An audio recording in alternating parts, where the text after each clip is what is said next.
ஹரே கிருஷ்ண பக்தர்களே, கிருஷ்ண உணர்வு மிக உன்னத யோகம் பாகம் 16 அத்தியாயம் 4 யோகத்தின் நோக்கம். அதன் தொடர்ச்சி. மிக உயர்ந்த சக்தி ஒன்று உள்ளது. இந்த பௌதிக படைப்பு மிக அருமையானது. இதற்கு பின்னால் ஏதோ ஒரு நண்பர் இருக்கிறார் என்று நினைக்க கூடாதா?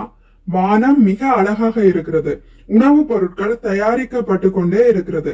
சூரியனும் சந்திரனும் அதன் பாதையில் உதயமாகிக் கொண்டு நமக்கும் தாவர இனங்களுக்கும் வெப்பத்தை கொடுத்து கொண்டு இருக்கிறது. ஒவ்வொன்றும் மிக நேர்த்தியாக ஏற்பாடு செய்யப்பட்டுள்ளது. ஆனால் இதற்கு பின்னால் ஒன்றுமே இல்லை, எல்லாம் இயற்கையாக நடைபெறுகிறது என்று முட்டாள்கள் கூறுகிறார்கள். உண்மை என்னவென்றால் அங்கே கடவுள் ஸ்ரீ கிருஷ்ணர் இருக்கிறார். நாம் அனைவரும் கிருஷ்ணரிடமிருந்து பிரிந்த அங்க துணுக்குகள். இந்த பௌதிக சூழ்நிலையில் நாம் கட்டுண்டிருக்கிறோம். ஆனால் இப்போது நாம் இந்த மனித ஜென்மத்தை பெற்றிருக்கிறோம். ஆகவே இந்த சிக்கலில் இருந்து நாம் விடுபட வேண்டும். வெளியேறுவது ஒன்றும் அவ்வளவு சுலபமானது அல்ல. உங்களுடைய கிருஷ்ண உணர்வை வளர்க்காவிட்டால் பௌதிக உடலின் சிக்கலில் இருந்து வெளியேறவே முடியாது. கிருஷ்ண உணர்வு செயற்கையானது அல்ல, அப்படி நினைக்காதீர்கள். இது மனித வர்க்கத்திற்கு மிக மிக அவசியமாகும். கிருஷ்ண உணர்வு, கடவுள் உணர்வு உங்களுக்குள்ளேயே இருக்கிறது. வெளியே தேட வேண்டியதில்லை. கீர்த்தனை நடக்கும் போது தூய மனிதர் உடனே அதில் கலந்து கொள்கிறார். ஒரு குழந்தை கைதட்டி ஆட ஆரம்பிக்கிறது. ஆகவே கிருஷ்ண உணர்வு நமக்குள்ளேயே இருக்கிறது. இந்த கிருஷ்ண உணர்வு மிக எளிதானது. ஆகவே கிருஷ்ண உணர்வை நாம் வளர்க்காவிட்டால் கட்டுண்ட வாழ்வின் சிக்கல்களில் இருந்து தப்பவே முடியாது. இதை நீங்கள் புரிந்து கொள்ள வேண்டும். இது வெறும் கருத்து அல்ல, மிக உயர்ந்த விஞ்ஞானம். படிப்படியாக இதை நீங்கள் உணர்ந்தால் உங்களுடைய மானுட பிறவி வெற்றிகரமாய் அமையும். இல்லாவிட்டால் தோல்வியையே சந்திக்க வேண்டும். நீங்கள் மிகச்சிறந்த ஒரு தேசப்பட்டுள்ளவனாக மாறலாம், ஆனால் வாழ்க்கையின் பிரச்சனைகளுக்கு தீர்வு காண முடியாது. கிருஷ்ணரின் அருளால் என்னுடைய வாழ்நாளை உங்களுக்கு சேவை செய்ய வைக்க முடிகிறது. 1967 ஆண்டு ஏழ்மையான நிலையில் அமெரிக்காவில் இருந்து உடல் நலம் குன்றிய நிலையில் புறப்பட்டேன். வாழ்வு சாவு அனைத்தும் கிருஷ்ணரையே சார்ந்திருக்கிறது. விருந்தாவனத்திற்கு திரும்பி செல்லலாம் என்று நான் நினைத்தேன். ஏனென்றால் கிருஷ்ண உணர்வு மிகவும் பலமாக உள்ள விருந்தாவனம் ஒரு புனிதமான இடம். அங்கே சென்று கிருஷ்ண உணர்வுடனேயே இறக்க வேண்டும் என்று நான் எண்ணினேன். உண்மையில் எப்போதும் கிருஷ்ண உணர்வு சூழ்நிலையில் நீங்கள் இருந்தால் அப்போது இங்கேயே விருந்தாவனத்தை பெறலாம். விருந்தாவனம் ஒரு குறிப்பிட்ட இடமல்ல. கிருஷ்ணர் கூறுகிறார், நான் வைகுண்ட லோகத்தில் வசிக்கவில்லை, யோகியினுடைய இதயத்திலும் வசிக்கவில்லை. யோகி இதயத்தினுள் இருக்கும் கிருஷ்ணரை காண விரும்புகிறான். ஆனால் கிருஷ்ணர் கூறுகிறார், நான் ஆன்மீக உலகத்தில் இல்லை. அப்படி என்றால் கிருஷ்ணர் எங்குதான் இருக்கிறார்?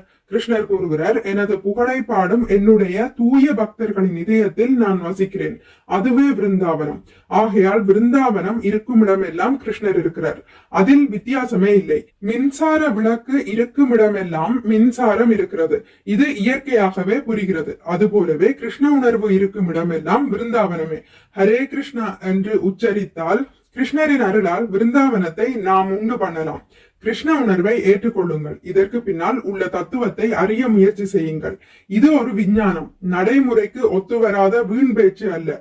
எந்த வகையான கண்ணோட்டத்தில் இருந்தும் எங்களால் பேச முடியும். கிருஷ்ண உணர்வு இயக்கம் மனித இனத்திற்கு மிக அத்தியாவசியமான தேவையாகும்.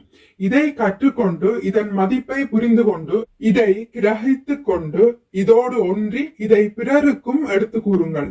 இது மிகவும் எளிய முறை. குற்றம் இல்லாமல் ஹரே கிருஷ்ண மகா மந்திரத்தை உச்சரித்தால் எல்லாமே உங்களுக்கு வெளிப்படுத்தப்படும். ஏனென்றால் கிருஷ்ணர் உங்களுக்கு உள்ளேயே இருக்கிறார். கிருஷ்ணரிடத்திலும் குருவிடத்திலும் உறுதியான நம்பிக்கை வைத்தால் அப்போது கிருஷ்ணர் அங்கே இருப்பார். கிருஷ்ண உணர்வை போதிக்கும் அங்கீகரிக்கப்பட்ட குருவிடமும் கடவுளிடமும் முழு மனதோடு நம்பிக்கை வைத்தால் அனைத்து வேதங்களும் அதிகாரபூர்வமாக வெளிப்படுத்தப்படும் என்று வேதம் கூறுகிறது. இதன் செயல்முறை ஆன்மீகமானது. எவ்வித பௌதீக தகுதிகளும் தேவையில்லை.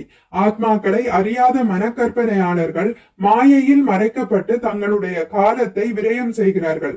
தங்களுடைய தொழில் சம்பந்தமான பிரிவில் எதைத்தான் அவர்கள் செய்தாலும் முட்டாள்தனமாக அயோக்கியர்களாகவே அவர்கள் தொடர்ந்து இருக்கிறார்கள்.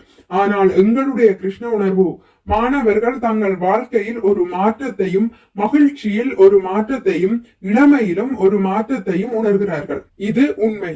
எனது அருமை மாணவ மாணவிகளுக்கு நான் கேட்டுக்கொள்வது கிருஷ்ண உணர்வை மிக தீவிரமாக ஏற்றுக்கொள்ளுங்கள். அப்போது நீங்கள் மகிழ்ச்சி அடைவீர்கள். உங்கள் வாழ்க்கையும் பக்குவம் அடையும். இது உங்கள் வாழ்க்கைக்கு மேலான ஒரு பொக்கிஷமாகும். இது ஏமாற்றுதல் கிடையாது. நாங்கள் பணம் சம்பாதிப்பதற்காக இங்கு வரவில்லை. பணம் கிருஷ்ணரால் அளிக்கப்படுகிறது. நானும் எனது சிஷ்யர்களும் இந்தியா செல்ல போகிறோம். வசதி உள்ளவர்களுக்கு அநேக செலவுகள் இருக்கும்.